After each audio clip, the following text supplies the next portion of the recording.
You guys play them in the 0-1 Outback Bowl. You whoop them. It's the Ryan Brewer game. I mean, you just take them to the woodshed. I think that was the game they immediately fired their head coach. Jim Tressel was then hired. Then you play them again in the 0-2 Outback Bowl. And again, I've talked to a lot of your former teammates, and Ohio State was, they thought they were big bad. Ohio State was cocky, talking junk at all the events and stuff like that to you guys. And you guys, again, in 0-2, go out there, jump out to a crazy big lead. They come all the way back. Daniel Weaver hits the field goal that goes over by about that much, and you guys are still able to get the win, though, back-to-back wins. But just talk about relive those Outback Bowl games a little bit. Again, two very, very different games, but obviously the same result. I mean, two of the greatest wins, I would say, in South Carolina football history. Yeah, they're up there for sure. They're definitely up there. Like you said, two teams, same date the next year, consecutive years, but two vastly different things. And I think that's why the bowl folks, turned it around and said, okay, we'll do this. Obviously, there was a tie-in with Lou Holtz and being an Ohio guy, and obviously the tie-in with him coming up under Woody Hayes and all those different things. So that first year, John Cooper, that Ryan Brewer deal kind of wrote itself. And I always tell the story about John Cooper because after he got fired from there, he went to go work for the Cincinnati Bengals. I think he's still in the scouting department or something like that. But I see John Cooper all the time when I was up there in Cincinnati, and I'd be like, Coop, you like your job? And he'd always be like, oh, that's that South Carolina dude. And he'd give me the middle finger. And, but come on, man. You didn't want to coach no Ohio State anymore, man. So come on up here and scout for the Cincinnati Bengals with a non-existing scouting department. But that first year was definitely, both years in those bowl games were phenomenal. And everything Coach Holtz says, and this is kind of the deal about bowl games and the nostalgia and how coaches really want to get guys to go to any bowl, whether it's the Shreveport deal or whatever. There's such a bonding experience and all of those things where you get to, kind of stay back on campus. You're on campus, but everybody's kind of gone home for Christmas, and you still get to practice football, do ball. You get to do some charity work in your area before you go, so you get to serve the community a little bit. Then you go home, have a little break, get some stuff. You work out a little bit more. You go to the bowl destination.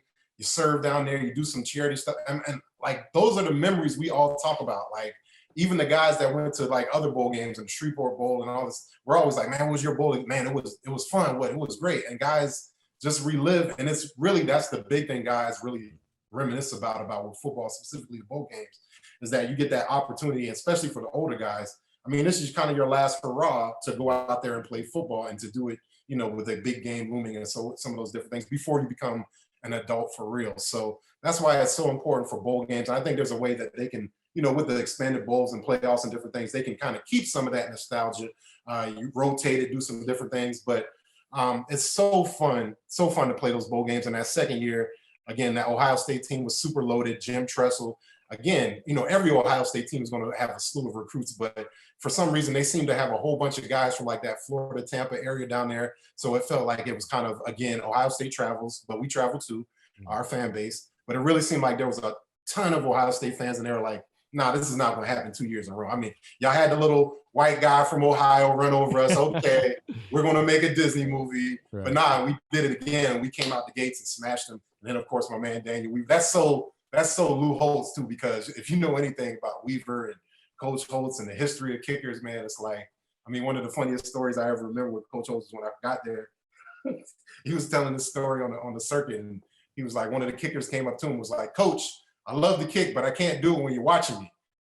And Coach Holtz was like, I'm gonna be at every damn game, right? Like, what do you mean? I can't watch you kick. You get nervous when I watch you kick?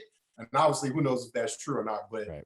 It was so apropos that Weaver kicked special teams, football, offense, defense, special teams, and that's really apropos for a Lou Holtz team. Mm-hmm. All three phases working together, and then of course, we hoisted them up.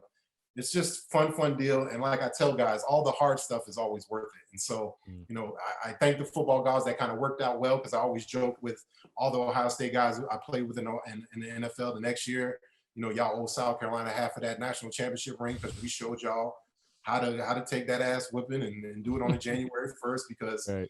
Who knows what Miami would have done to y'all if y'all, you know what I'm saying? So that's the beauty of football and sport and all those different things, tying it all in. And again, just like I said, so very thankful to have the opportunity to play in those Outback Bowls for sure.